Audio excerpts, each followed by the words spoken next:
Hi, this is O'Connor back again, and welcome to the third part of this Fintech series where we consider payments and market provisioning. Let's be clear here what we're doing. We're looking first at payments, then we're going to look at market provisioning, which is at your 9 o'clock, but your payments at 11 o'clock. So let's get going, fasten your seatbelts, and let's learn something in this area. Wow, here is the payments ecosystem. And look, you've got hundreds, if not more, startups in this fintech space. And what you've got to understand is that each of the startups have a different business model. And to keep it simple, then there's 6 different areas in which startups are trying to disrupt the payments ecosystem. In the area of acquirers, processors, card networks, issuers. Now remember, Capital One we talked about in the first part is in the second column under issuers, gateways, ISO MSPs, and non-card payments. This is the payments ecosystem. This is what we're talking about when we're talking about payments. So let's have a look at what is the current situation of the traditional payment system. What does it consist of? Well, the current system consists of cards, checking, cash, initiation of direct debit credit transfers, and wire transfers. Of course, as you'll see in a moment, wire transfers is a major area of bank fee capture. Let's first talk about checking, because checking is basically the nuts and bolts of banking, and it actually shows the real purpose of having a clearing house where you write a check to give to someone else, and when that check is presented at that other person's bank, then that bank will send it to my bank, and then to make sure that the payment is transferred after all the signatures are checked. And it requires a clearing house to actually do this matching and transferring process. That is the old system. But note, the clearinghouse is the middleman, and that's going to come back to haunt us as we go through this part. Other services, banks are making lots of money when it comes to being the middleman. Lending, holding money, moving money, trading money. How do they make money? What do you see on your account? Well, there's net interest that they make between how much interest they're paying for you to keep your deposit and how much interest they're charging on loans. And that difference, they are making money. They are making money from other income, fees generated from services and products that they make. And then there are fees, like if you miss a payment, they'll charge you a fee. If you have a balance that goes below a certain threshold, they will charge you a fee. And then there's the float. They may require you keep a minimum balance without them having to pay you interest. Well, that goes into their assets that they can do something with, generate money on. And also there's interest. So many different ways that banks make money, and this is their purpose as a middleman. But the biggest one is in the area of wire transfers, and you've got to believe it. Wire transfers, the fees, the spreads are huge, and Western Union is very, very big in this space, and they make huge fees. But look at that, the transfer volume, 65-70 billion of transfer volume in 2017. You add up all this, we're talking about 300 plus billion dollars of transfers every year. Wow. And look at in terms of the volume, in terms of the amount that transfers represent. Wire transfers represent 93.4% of the total money moved, whereas cash represents 31% of the total transactions. So wire transfers are like smaller number of transactions, but huge amounts, whereas cash, lots and lots of little transactions. Very interesting. And this is how banks are able to make much more money because of the greater volume of money that's moved through wire transfers.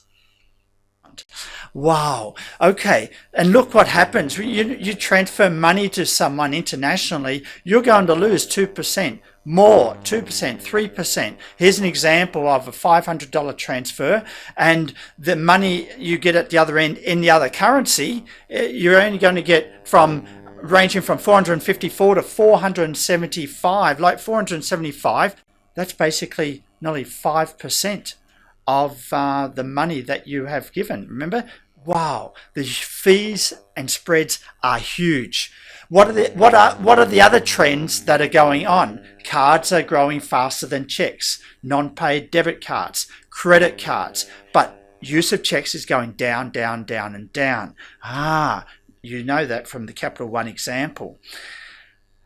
Transactions per capita. In Australia, cards are growing faster than cash, as you can see. That's just Australia. Cash is going down. You see the red dots, but debit cards, credit cards, the use of them are going up. Any other trends? Mobile wallets. Market penetration of mobile wallets is huge in developing world like China, India, even Singapore, Thailand, Vietnam, Malaysia, Indonesia. The use of mobile wallets is quite large, in the double digits. You're talking about from 30 to 45%. That's a large uptake. Of course, then you got China and India, and they're talking about 80, 90% uptake. Wow, market penetration is huge. Mobile wallets, China style. Yes, we know that because you know Alipay, you know WeChat Pay. These are the two huge platforms that are used in China. And of course, you can now use them around the world when vendors, merchants are allowing payment of goods and services via Alipay, via WeChat Pay. More information. Of course, China. Average transaction value per year user is over $1,000. And this, we're talking about US dollars here. Wow. So, the developing countries are leading the pack when it comes to mobile payment adoption. But here's the big point. Okay, we know there's a trend for e-cash. We know checks are going down. We know mobile wallets are rising. But note, the middleman is still in existence for most of these disruptions. Even when you use a mobile wallet, there is a middleman. Even when you use eCash, there is a middleman. So we're going to talk about that in a minute. But just for now, just understand, historically, the middleman, that is the bank that is in between the paying person and the paying recipient, has always been there. Okay, the last 100 years, look at that. The bank has actually played a role as the middleman. So that's not real disruption. If the middleman is still there, do you think that is real disruption? Maybe, maybe not. Think about that. The middleman is still there. The middleman is still between the cardholder and the merchant, between the issuer and the acquirer. This is not disruptive innovation. Okay, disruptive innovation is when you take out the middleman and you throw that middleman away. Wow, can you do that? Yes, you can. We're going to talk about some of the things that are happening in that space. But for the most part, the world is still using the same pipes. We're still using the same middlemen, the same clearinghouses. But the companies are now collecting data at the point of sale. And that's a big difference. So when you make your pay through WeChat or through Alipay, Alibaba, Tencent are able to collect data on you. They're able to collect data on your spending habits. That's the new thing that's going on. What else is new? Well, money is staying within the payment firm system. So for example, PayPal is actually keeping money in the system. You can go into your PayPal account and you see there's a balance there. That's not necessarily with the bank, like a middleman. PayPal is actually holding that. And so when you're receiving money, when you're paying money, PayPal is actually holding money in between. And so the PayPal, being the role of the middleman, is starting to disrupt this space. But that's not full disruption, because PayPal is still acting like a middleman, as well as being at one end and at the other end of the transaction. What's another example of real disruption? That is when we're collecting data at the point of sale. Now, I've just mentioned that with WeChat and Alipay, but it's when that data is now used to inform lending decisions. And is that happening? Yes, it is. PayPal, Square, QuickBook, they are all collecting the data and they're using this to inform lending decisions, like we talked about in part 1. If we can get more data on the consumer that is outside this general scoring of the FICO score, remember the FICO score, then we have an edge on the traditional banks that are just relying on the FICO score. Remember that when we talked about lending. So now when people are using your platform to undertake payments, then that platform is collecting data on your behavior. Wow. Can they do that? Well, you've given them permission to do that when you sign up to use the platform. Then they can use that data to inform and make better decisions in lending and in other services that they provide. Wow. Now that's disruption, collecting data for that purpose. Alibaba has all the information on its merchants at point of sale. They have information on the suppliers to the merchants. They have information on the credit quality of the customers.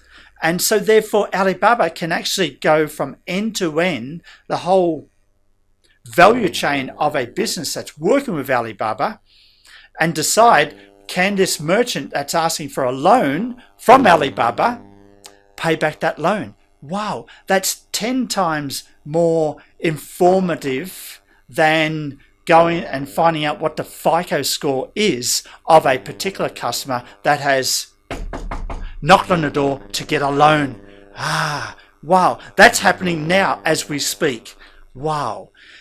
Any other disruption? Well, in the merchant fees. Remember we talked about 3%, 4% or 5% with wire transfers? Well, with WeChat and Alipay, look at that. 100 basis points means 1%. They are well below 100 basis points in terms of the merchant fees they are charging to merchants. Now that's disruption. Like that is 1/3 or less than what is charged by USA credit card or even PayPal.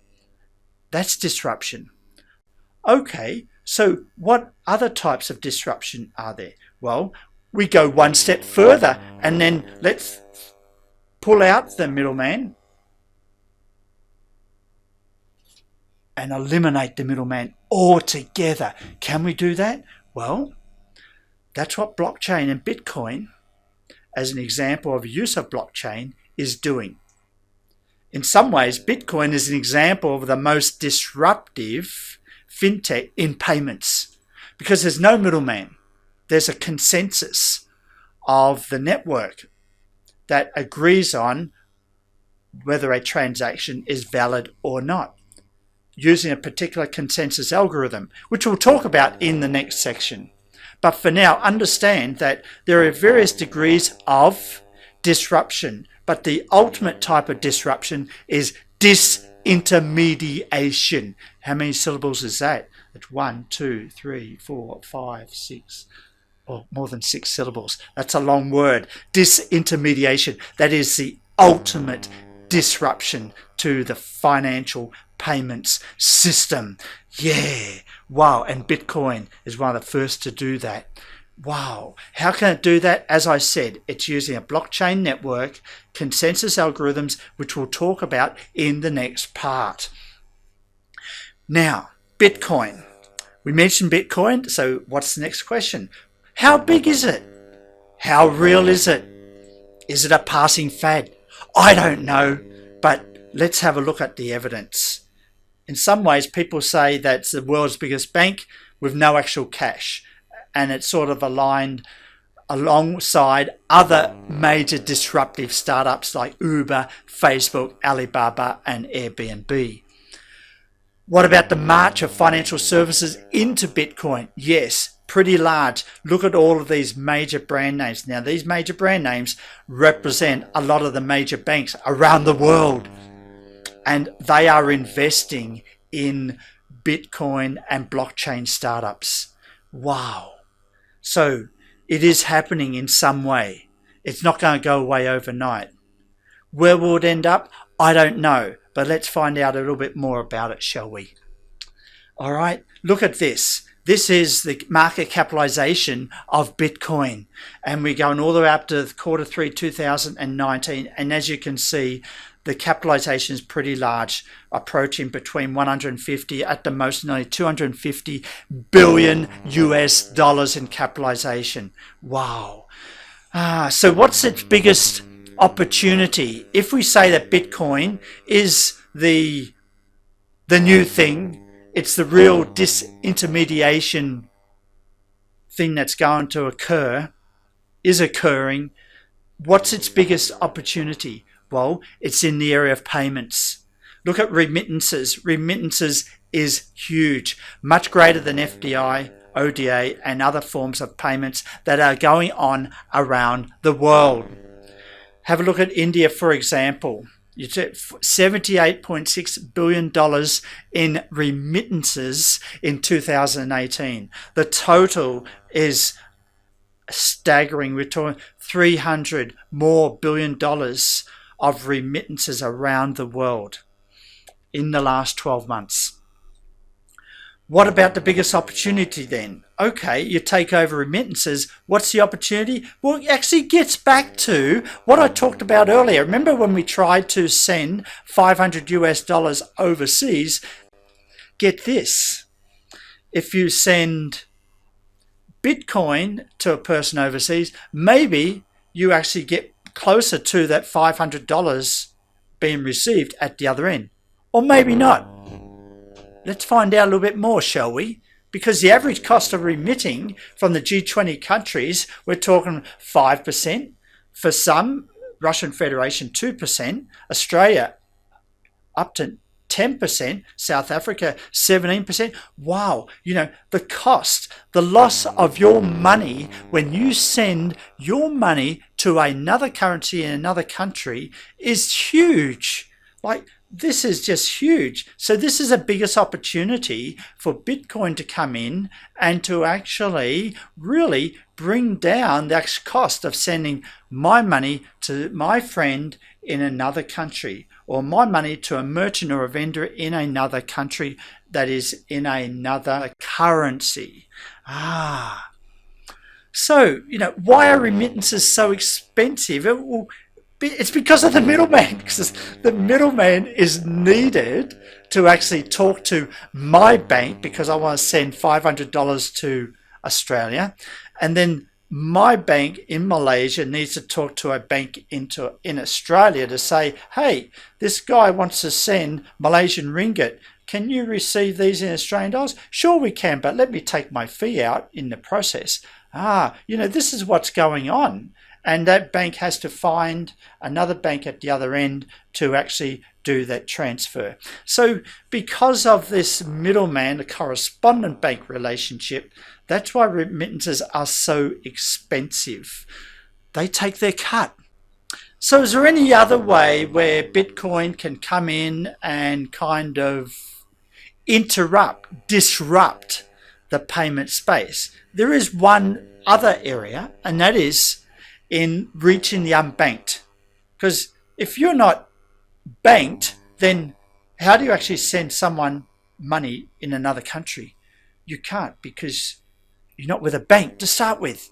And the banks are the central clearinghouses of exchanges between countries, between currencies, like that. But if you're unbanked, so you've got all of these startups around the world that are basically, they are exchanges where you can go to Bitso in Mexico and then send Bitcoin to someone else in Philippines, like coins over here. And they can receive Bitcoin for a minimal fee. How much is that fee, you ask? Well, it may be more than you think. So let's dig a little bit deeper, shall we? But before we do that, let's think about, what is Bitcoin anyway? What is it?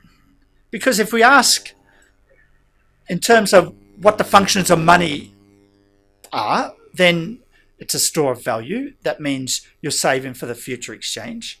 Or it may be a unit of account. I'm a CPA accountant, so I'm able to account for the profit and loss of a company because that currency that I'm accounting in is stable. Or a medium of exchange. I can actually buy this pen by giving dollars to the merchant, and the merchant will take dollars. So then the dollars are a medium of exchange. Can I do that with Bitcoin? Maybe, maybe not. So let's think about the store of value. Well, what if we put money into Bitcoin at the start of 2018 when it was over 15,000 US dollars? Well, was I able to keep my value, my investment over that time? Well, it has never approached 15,000 US dollars in the last 2 years. Like just the other day, it's 9,804 US dollars. So not really a good store of value. It's quite volatile, actually. So store of value? Okay. What about unit of account? Remember, if we want to account for some company's profit and loss in terms of Bitcoin, then that's going to be hard, because look at the volatility of Bitcoin over the last 8-9 years. It is quite volatile. So it's very hard to use our accounting to represent the economic position of a company, the balance sheet, or the economic performance of a company, profit and loss, if it is stated in Bitcoin. So it's not a real good unit of account.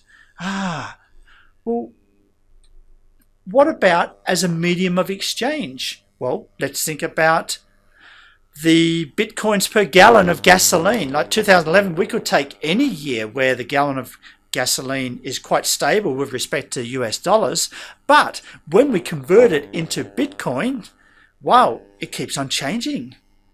It is very volatile. So someone could argue that, well, it's not a good store of value. It's not a really good unit of account, and also it's not a really stable medium of exchange. So you're probably thinking, well, then what use is Bitcoin? So this is the debate that's going on at the moment, and there's others that say this is okay because Bitcoin is worth over 200 billion US dollars in market cap, so it must be okay. All right, so this is some of the debate that's going on about, is Bitcoin currency or is it not?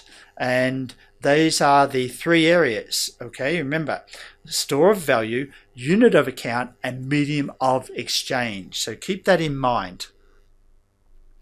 Okay, let's assume that we're happy with Bitcoin, okay? I'm happy Bitcoin. I don't have any, but just assume we're happy. What is the cost of Bitcoin? Remember, Bitcoin uses blockchain, a consensus algorithm where a network of people, you talk about 8, 9, 10,000 network nodes around the world that are active at any one time, and they are mining for Bitcoin. And through the mining process, they actually reach consensus over what transactions are valid and should go onto the blockchain. So this mining costs money, and the energy costs, according to economic country rankings, ranks even higher than Switzerland or Czechia, but nearly as high as Austria and Colombia. Wow. So that's quite expensive. Like, it's not for free. This is not a free lunch. What about transaction fees? Remember, the whole idea of getting rid of that middleman and throwing the middleman away is to, we've got to reduce that transaction fees that the middleman always takes from you. You hate that. That's expensive. 5% of my exchange, or I send money overseas. Well, can Bitcoin solve that? Maybe yes, maybe no. But according to this, the actual transaction fee of each transaction is 2, 3, 4, 5, 6 US dollars. Well, you better be having a large transaction to make that worthwhile. Like, it should be in the tens of thousands of dollars in order for this transaction fee to be much lower, okay? Because when we want to send it between exchanges, now these are different wallets and exchanges in different countries and across different countries. If I want to send it from one wallet to another, then the buy-sell spread, again, you are not getting away cost-free. It costs you money, 5%. Or if we're sending money from Unicoin to Bixoso, buy and sell, there we have a 10% spread. Like, wow, they don't talk about that, do they? Transaction fees of Bitcoin, which is supposed to disrupt the intermediary who are already taking transaction fees, the transaction fees of that disruptor is also high. Oh, this is crazy. Look at this. The average Bitcoin ATM average fees, 8%. Wow. This is 1 or 2 years old now, but that hasn't changed very much. So Bitcoin isn't cost-free. Wow. On a positive note, let's go back to the traditional middleman clearinghouses, ordinary payment systems. They still can survive. Like TransferWise is a new online payment system, and they've tried to reduce their margins down to 1.6%. But if you look at the traditional ones, Western Union 2.1% and Zoom up to 3.9%, as you can see, these transaction fees of the middleman, of these more competitive internet startups that have come in, like TransferWise, and there's 1 or 2 others in here, they've actually pushed down the actual transaction fees. Remember, Bitcoin is still not fee-free, okay? Get that, all right? And so these ordinary payment systems or startups are still going to survive. They're still going to be around. Yay, yippee, yes. Okay, all right. So for the consumer to consumer, I sending money to my friend in another country, maybe Bitcoin isn't the answer. So is there an opportunity for Bitcoin in other types of payments? And yes, there are lots of opportunities. There's a big opportunity in B2B payments because the amount of B2B payments around the world is huge. Look at this, B2B supplier payments, 15 trillion US dollars, worker remittances, only 500 billion. Okay, pensions and benefits, e-commerce, you can see. B2B supplier payments is huge. Supply chain financing is huge. And a little bit more to say about that in a minute. Okay, so that brings us to the end of, what have we got here? Payments, where I told you about the system, the current system, and the trends, and then we really came to an understanding about what is real disruption. Real disruption is when we start replacing the middleman. And we gave some examples of that.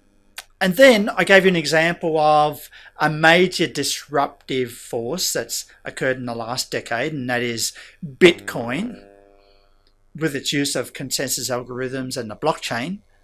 But at the same time, I said, well, it's not fee-free. Wow. So we're not out of the woods yet with trying to throw out the middleman. The middleman is still there and still going to be there, but there are different ways that different startups in the payment space are doing these micro disruptions. They're disrupting in terms of information they collect from you. They're disrupting in terms of how they use your information for promotion and other innovative ways. So be aware of that when you sign up for a new payment platform. Be careful. Ah,